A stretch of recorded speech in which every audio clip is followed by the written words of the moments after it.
Hey everybody, welcome to this week's episode of the Heat Check. I'm Anthony Chang, the Miami Herald's Heat beat writer. This week we have Barry Jackson, the Miami Herald's do-it-all sports superstar, I should say. How are you, Barry? Oh, you're too kind. Hey, hi, Anthony. It's great to be with you for this, and it's good to be doing this off a win. Things Eh, are looking up, perhaps. yes, yes, and here we are in this weird break in the schedule where there's 5 full days off between games, only the second time in franchise history that he just had 5 days off in the middle of a season, not including All-Star break. So it is really unusual, this break that they're in. They play Sunday against Dallas. Um, I guess big picture wise, not really a huge surprise of where they are right now. I think both of us kind of expected this 6-7 after 13 games, 16th offensive rating, 10th defensive rating, 14th net rating, kind of where we expected them. Would you say, Barry? Yes. Yeah, I guess what's been encouraging is how they've played against playoff caliber teams in the last week. I had noted on Twitter that they had lost 19 of their last 23 games against 23, 24 playoff teams. So teams that were top six seeds or made the playoffs through the play-in last year. So that 4-19 record, I think, left me and perhaps you a little bit pessimistic about what this group could do this year. So it's been encouraging that they were able to win in Minnesota without Yes. Butler, obviously win one of the two in Indiana, and then come home and beat Philadelphia decisively on Monday, especially the way they did it, coming back from 19 down. Obviously, Philadelphia's without Maxey, and Embiid looks kind of compromised coming back off the knee injury, but it's still a win against a team that was supposed to be good, even though they're not. I was gonna So say, I'm yeah. I'm feeling things are on the ascent. How much of this last week has given you maybe more optimism about what this group can accomplish, or are you hesitant to go that far yet? I'm hesitant to go that far. I still think they're a playoff team, or at least a play-in team. I mean, the Philly win, yes, second out back to back, return home. It's a tough spot schedule-wise. The Philly's been playing so bad, right? I mean, yes, they were a playoff team last year, and theoretically they should be one of the better teams in the East, but they're 2-11 now. Like you said, they're missing Maxey. And the Pacers, not great either. They haven't been great this year. They might not, they might be a playing team themselves if they continue playing this level. They're missing two key players in Nemhard and Neesmith. Um, of course, he were missing also Jimmy Butler. But yes, those are two quality wins, I guess, if you count to, we judge it by what they did last year. But those two teams have not been playing well. The one that was impressive, most impressive, obviously, was Minnesota. To go into Minnesota without Jimmy Butler, beat a really good Timberwolves team that was pretty much healthy. Um, that was encouraging. But I think they are. I would say they are who we thought they were almost at this point. Like I know it's early through 13 games. I guess the offense has been a little bit better than I thought it would be. They're pretty average, which is for them good. Right, 16th and shot threes and well, shot have at shot least threes up until well. these last Yeah, couple of games. They've shot twos yeah, very poorly. I'll tell you where my view has changed a little bit. You know, I've been very pessimistic yeah. about this group. I called for them to blow it up repeatedly during the offseason, and I still feel like they probably need to make major changes long term. But the reason why I'm a little bit more optimistic is twofold. One, because Hero has taken that jump, which everyone's been waiting for. And the other Yeah, reason for is sure. because the teams in the East that people thought were going to be good, aside from Boston, have either been average, like the Knicks, who are 8-6 at this taping. Obviously, the Bucks have been a disaster at 5-9. Philly's been a disaster at 2-11. So I see now a window for them to be Definitely. something better than a play-in team. I thought the ceiling going into this year, Anthony, was play-in, but now I look at Cleveland and Boston and probably New York as the teams ahead of them, and I can't say with certainty that anybody else is going to finish ahead of them. And right now, the Knicks are two over 500. The Heat's one under. So it's not like the Knicks have this insurmountable lead. So I could see a scenario where if they get past Orlando, they could be a 4 seed. If they don't beat out Orlando, they could very conceivably be a fifth seed. So I don't think this is necessarily a play-in season. And if you had asked me a month ago, is this definitely a play-in team? I would have said 95% yes. Now I think it's 50-50 that they can move up into a top six seeding because the 76ers have been so bad, because the Bucks have been so erratic. And with the 76ers, after seeing them Monday night, do you have much hope that they're going to get it together? I mean, obviously they'll be better with Maxey, Yeah. but if this is what Embiid is now, then how could they possibly compete for anything? I think Max is going to help a lot. Obviously, I think they'll be okay. It's early. Like you said, the East is bad. They go on a 4 game winning streak. All of a sudden, they're the seventh place team in the East, right? With how the East has is shaping up. So they still have time. And I think Embiid, I don't think that's what Embiid is. I think he's going to be better as season goes on as long as he stays healthy. He's still, get ramping up. He was, I guess, sick that day too. He was dealing with an illness. I had him doubtful before he was upgraded to available. I would think it was the first game in how I don't even know a few seasons that he didn't have a free throw. So it was a very unusual game for Embiid. Not really like him. I would still expect Embiid to be an MVP level player at some point this season. I'm not saying he's gonna win the MVP, but just at that point when he gets healthy, when he gets his conditioning up, I still think he can play at that level. And then Maxi makes his team go, right? Instead of having, as good as Jared McCain is, when he's handling the ball like that, as much as he did against Miami, that's not ideal for Philly, right? No, So I think Maxi's gonna make a huge difference, and he might even return as soon as we're recording this Wednesday, as soon as Wednesday. So I think they'll be okay. I think they'll be fine. But yeah, they're in a very deep hole. I don't think they're going to be a number one seed like some people thought before the season, right? But could they climb up to 5, 4? It's going to be tough, but I think it's still possible with the way the East is shaping up. Like I you said, left out it a is tough. team that also Yeah, I figured the Heat would finish behind that they look very similar to, which is Indiana. Obviously, yeah, the Pacers coming off an Eastern Finals appearance, they've been underwhelming. I think I've always been more of a Pacer fan than you have, but yeah, they're at 6 and 8. They're behind the Heat, so that's three teams right there where I think most people thought Miami would finish behind Indiana, Philadelphia, and Milwaukee, and now you can not say with any definitely certainty not. Yeah. behind any of those teams. So that gives you a window to move up to 4, 5, or 6. So that's why I think the forecast looks better than it did at the start of the season, despite the fact that obviously Jimmy missed some games with injuries, despite the fact they're terrible shooting 2 pointers, despite Yeah. the fact that Rozier was very poor to start the season Yeah. and now is out injured with a foot injury, and despite the fact they lost convincingly at home to Orlando and then lost to New York. So despite all of that, I still feel a little bit better about this team than I I- did 3 weeks ago, and I can understand why they're sticking with the core, even though I don't agree with it. Yeah. I think you and I agree. I just think you started at a lower, you set a lower bar than I did beginning of the Yes. season.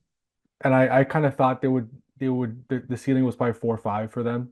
And you, like you said, your ceiling was a play-in. So I think now we're pretty much in agreement of like just because of the way the East is shaping up and what's unfolded so far, 4, 5 is probably the ceiling, right? And that's definitely possible. With the way other teams are playing around them, with what we've seen from the Heat so far. Um, but one thing they have to figure out, and they have a few days now to practice to look at the film from the 76ers game. That new starting lineup that they used, because Terry Rozier was out, they started um, Tyler Hero, Duncan Robinson, Jimmy Butler, Haywood Highsmith, and Bam Adebayo. Those 5 guys have played, 4 of them have been here since 2019. Haywood Highsmith got here in 2021. They have a lot of institutional knowledge, as Eric Spoelstra likes to say, And know the program, as he and said. know the program. But surprisingly, Barry, how many minutes do you think those 5 played together last year? Oh my God, it's so funny you say that because I was just going to say I saw that in your story, and Yeah, it's staggering how little they played together. Tell everybody what their total experience had been as a collective quintet over yeah, the last couple of years before Monday night. yeah. They did not play at all together last season, and they played 2 minutes this season before starting Monday's game. So as long as those 5 have been here together, they do not have much experience playing together in games. I'm sure they play together in practices and work together in shoot arounds, and all that helps. But this is the first in-game, like extended in-game minutes they've gotten together, and it went well. They were a positive, which is something you can say about the former starting lineup that he'd have been using for most of the season. I have it here, those 5 with Rozier and Jovic in that, around the core three. They've been outscored by 20.8 points per 100 possessions in 91 minutes. That's the worst net rating among the lineups that have played at least 90 minutes this season in the NBA. Do you think that this is the Heat's new starting lineup, or do you think when Terry Rozier returns from his right foot injury, that Terry Rozier will be inserted back into the starting group? I think it needs to be the Heat starting lineup, and I think it's within Yeah, their hands to show Spo that it should be their starting lineup. Frankly, I'm shocked it took them this long to get to the starting group because of the fact that Duncan obviously plays well with Bam. Obviously, he gets an extra shooter on the floor. You already have enough ball handlers with Jimmy, Bam, and Hero. So to me, this is the ideal group because you have Haywood's defense. Obviously, the only question with this group is, do you have enough size?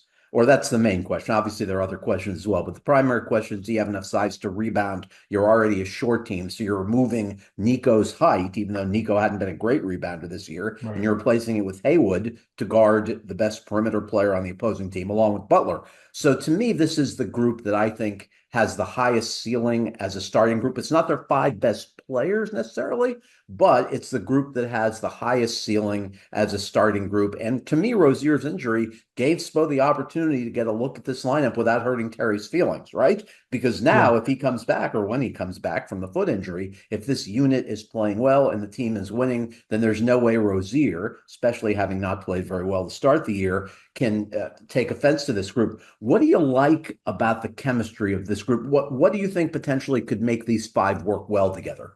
I like the balance, right? You have a lot of shooting on your two best shooters on the roster in that lineup, which you need around Bam and Jimmy, right? You need those are two.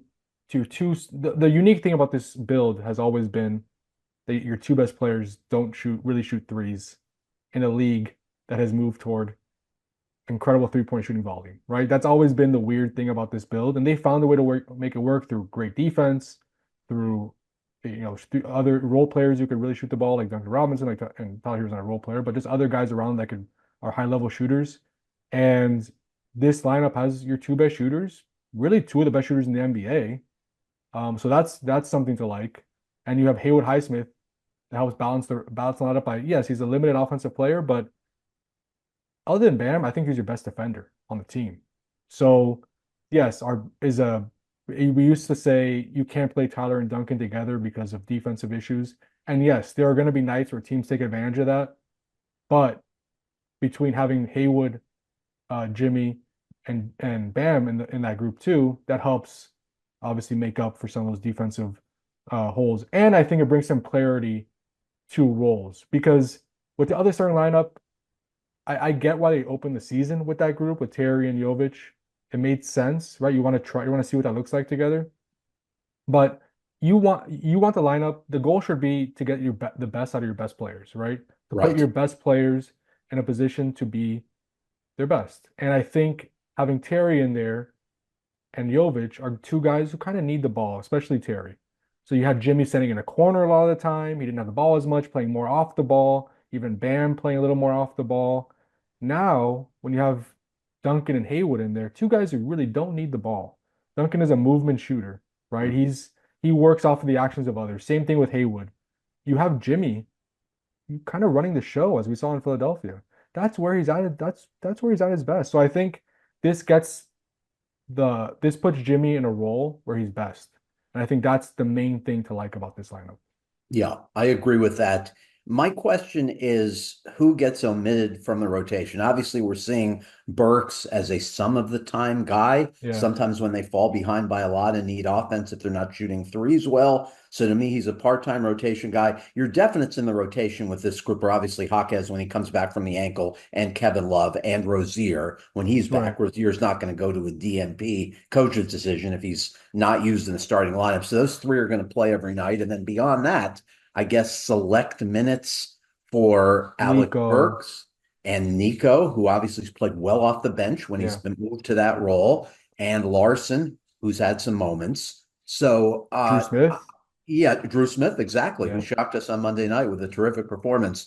So, I think this is the way to go with this group. I think some of the best team basketball we've seen since the bubble, not during the bubble, but since, has been with Duncan Robinson as a starter. Yes. And Especially if you get offensively. him, He yeah, if you makes the could get him offense go. threes at a high level, Yeah. then I think this probably has the most potential. One thing that you and I were talking about off air is if only they could get their big three to play at their best together more. We were trying to think of how many games have Bam and Tyler and Jimmy all been great at the same time. And we can't think of many of them. over these last 3 or 4 years. There were a bunch of them in the bubble. Obviously, Tyler missing the playoff run to the NBA Finals against Denver 2 years ago. But even on Monday night, Bam obviously contributed with rebounding and assists and defensively, as he always does. But it was what, a 1 for 7 night, a 2 for 7 night for him. Yeah, So even that night, when Jimmy was great with 30 and Tyler was his usual sharp self, it still was not great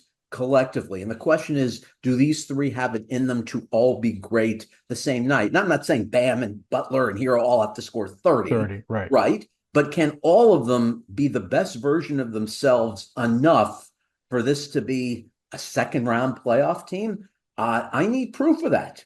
Yeah. Yeah, Okay. that's a weird one. I don't know how to explain that. It is strange how it's rare, at least recently, that those three have all played really well in the same game, right? And that's not to say like they don't like you said they don't have to score 30 points or even 25 points for that to happen. And someone could argue, well, Bam did play well against Philly, right? He limited Embiid to a quiet night. He had double digit rebounds. Like he did a lot of other stuff. He just didn't shoot the ball well. But yeah, it is strange that you don't really see them often having three big scoring nights in the same game. Right. As And but opposed to Tatum, Brown, and yeah, well, they Porzingis. And always try to figure obviously, it out. right. Obviously, Tatum and Brown are at a different level, but Tatum, Yeah, Brown, Porzingis, there were a bunch of games where all three of them played well during Boston's run. So you'd like to see the Heat's big three, as Spo has called it at times. You'd like to see all of them play well at the same time. That said, you couldn't ask for any more out of Tyler. yeah, Right. I mean, he's just been terrific. He's been their MVP. He at this point, you would say he is an all-star guard. The way he has played among the league leaders in threes, shooting threes at a close to 48% clip, efficient from the field, ball handling has been really good. I think this is the best sustained stretch from Tyler we've seen. I know there were some bubble moments, right, yeah. which you could point to, and And even the obviously the start of six last man of the year season, award. Right. But as far as efficiency, I would say yeah. as far as efficiency with shooting percentage obviously factored heavily into this. Is this not the best Tyler Hero we've seen over a sustained 12 game period? Yeah, I would say so. Just the most complete too. Like he's getting to the rim more, he's finishing a little better, he's drawing more free throws. Obviously, the three-point shooting is excellent. Um, and to go back to your point about those three, at this point, Barry, just stay healthy, right? Like Yes. those three have not played that many games together over the last few seasons because one of them is usually hurt.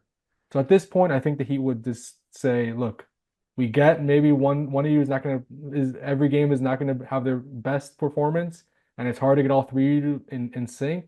But just play together, get some minutes together, and hopefully it'll click, right? Because it has been a struggle for those three to stay on the court. So not Bam, but just that trio, hasn't played a lot of games together. So I think at this point, it's just about staying healthy. Those are your three best players, obviously. And if they're on the court, they give the Heat the best chance to win. So as long as those three guys stay healthy, I think they'll be okay. But yeah, we're always going to talk about fit because you look at net rating, you look at record when those three play together, it hasn't been extremely overwhelming. Um, but again, I just think you just need to have them available to be at your best. And I think, Right. if they get the minutes, if they get the games under their belt, you hope at the end of the season, all that will fix itself.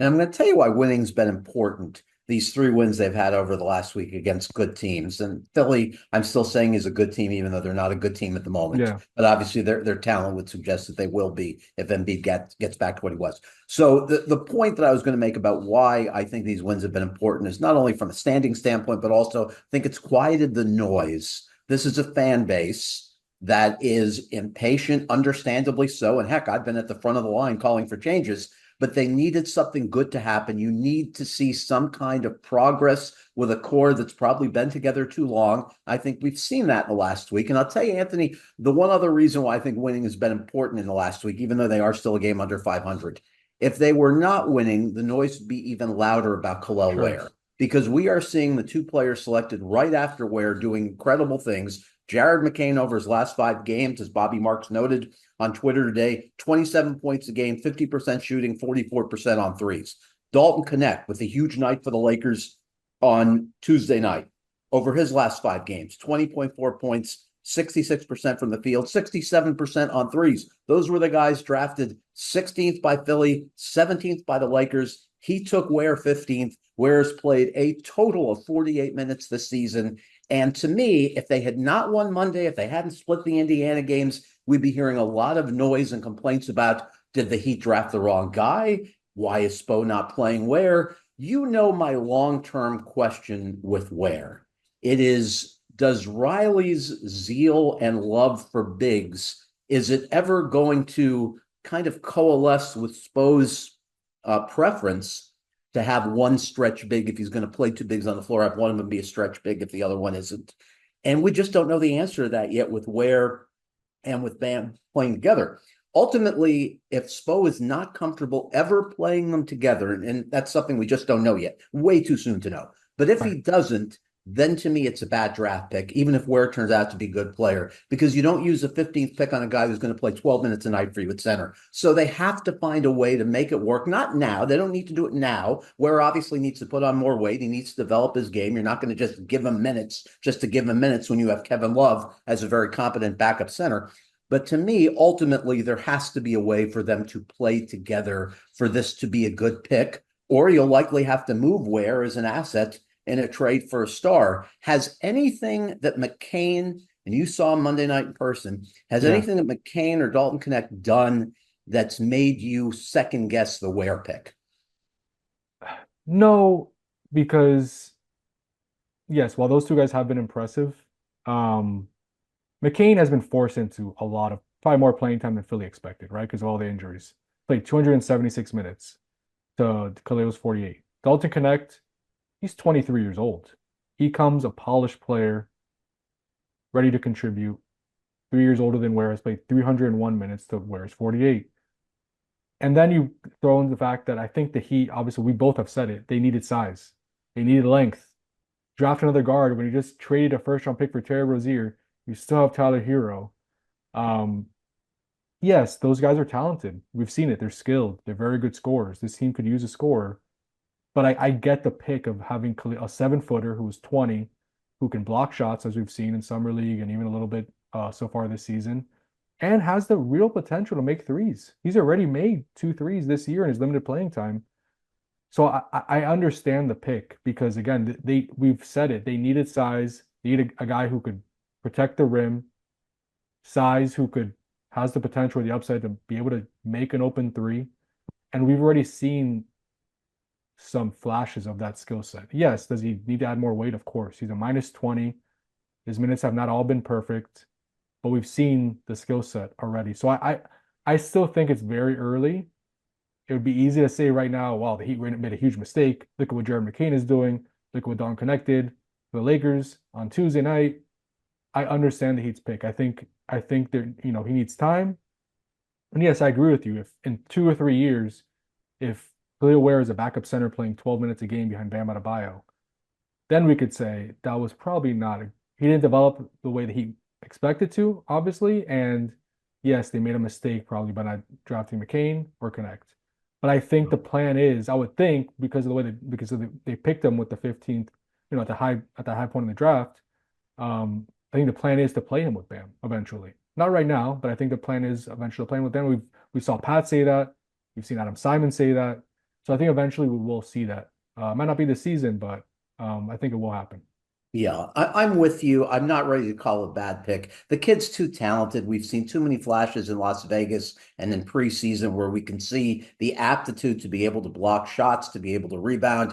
He has a sweet little jump hook. He's got a package of skills that are intriguing and that are hard to find in a 7 foot body for any human being. So because of that, I'm certainly not saying it was a mistake, but I do feel strongly that eventually, if Bam's going to be on your team long term, as everyone thinks, you've got to find a way to play him together. He cannot be a 15-minute a game guy long term because that's not ideal value at the 15th pick. This odd schedule this week, huh? Yeah. 5 games off. I guess part of that is because of NBA Cup. They don't have an NBA Cup game on Friday. Dallas is a team that embarrassed them last year when they came into town. It's a type of team that he's had trouble with in the Yes. last year. Potent offensive teams who can just go on a barrage of 3-pointers and kill you, like Boston's done to the Heat for the most part over the last year since their Eastern Finals matchup that the Heat won. So this would scare me a little bit. But after this game, you've kind of moved past the absolute hardest part of the schedule early, where we felt like they could emerge 4-9, 5-10 from the schedule, and they haven't. So Yeah. they've withstood the difficult 6 game road trip, the trap game where you come off a 12-day road trip and you have to play a talented Philly team the next night. They've survived all of that. The East has stunk except for Cleveland, Orlando, Boston, and the Knicks a little bit. So they're not in the worst position, right? No, it's definitely not. And they like you mentioned they overcame a Jimmy Butler absence, right? Jimmy Butler's already Right. missed 4 games, and yeah, look, they're 6-7. We're not going to overstate it. They haven't been great, but they've been fine. They've been good enough in this East, right? So, and like you said, they went through a 6 game trip. They've had some tough games. Dallas won't be easy. I still think Milwaukee, just because they have Giannis and Dame, won't necessarily be easy on Tuesday. And then they've gone back to back in Charlotte, which Charlotte's been playing better. But yeah, there are some wins there when we look past the Dallas game with Milwaukee, Charlotte, 2 games against Toronto. Then it gets tough again with Boston. You come back home. I think you face the Lakers and all that. But there are Right. some And then next week. Phoenix as well. Yeah, Yeah. there's some tough. But the next week, if they're gonna make a move to get over 500 here, next week is the week, right? Because you have those 2 games against Toronto, you have Charlotte, you have a struggling Milwaukee team. Um, but yeah, I think so far they've been good enough. There have been some encouraging signs. You look at Tyler Hero, obviously with his play. You look at Jimmy, what he did when he came back from injury. He looked like the Jimmy the Heat need, right? Scoring 30 points, going to the free throw line 13 times. You've seen some growth from other players, and it looks like the Heat might have stumbled upon a starting lineup that might work, right? We'll see. It's only been 1 game, but we'll see.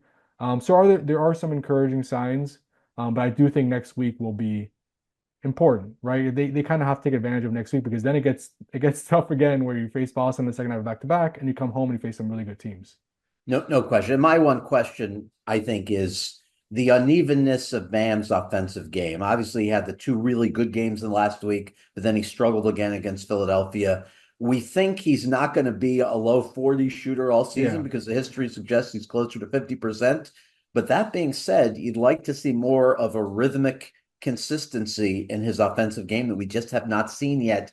That worries me a little bit, not a lot, because we know the career body of work, but it does worry me a little bit because it's going to come back to bite him in games yeah, where maybe Butler's not giving you 30, like Monday night, which is now more the exception than the rule for Jimmy, obviously. And if Hero goes into a shooting slump, which all shooters do at some point, you're going to need the 20-point a game Bam, not the 8-point Bam that we've seen at times over these first 4 weeks of the season. yeah. No, definitely. And I think also the Heat have realized over the past few games. I think every year they go in like thinking the offense is going to be better. We're going to try to lean offense. You saw that with the starting lineup to open the season with Jovic and Terry. I think they're realizing again. You see Eric Spoelstra talking about it. We're finding our identity. We're finding our path to wins and sustainable success. It's again going to be the defense, right? It's again going to be winning games by 3 or 4 points, a bunch of clutch games, holding teams under 100 points. That is their most sustainable formula to wins. They're already now, after a slow start to the season, 10th in defense, like I said earlier in the episode. They're top 10 defense again. Defense is what's going to win them games, not the offense. We've seen that with this roster already. They could try all they want to to change their offensive scheme and change the lineups. This mix of guys wins with defense. So yeah, I think that's something that's also been a positive that you've seen them kind of lean into that identity and have some clarity there over the last few games. And I think that'll continue moving forward. I You enjoyed done? doing this with you today. Yeah. We got to do this more often. I know you're busy with Dolphins, but maybe once a month, once every couple of months, we'll bring you on here. You provide some fresh insight, a fresh voice. Everyone likes to hear from you. Oh, Best in the thank you. business, Barry. Thank you, Anthony. I All had right. fun, and we'll visit again on this show next month. And we thank everyone for watching Yeah, today. definitely. Catch follow Barry if you're not following him, which would be surprising at FLA Sports Buzz. Follow me at Anthony_Chang on Twitter or X now. Read our stuff on MiamiHerald.com. We have you covered all across the board. And through this break until the Heat resumes their schedule Sunday against Dallas. Thanks everybody for listening.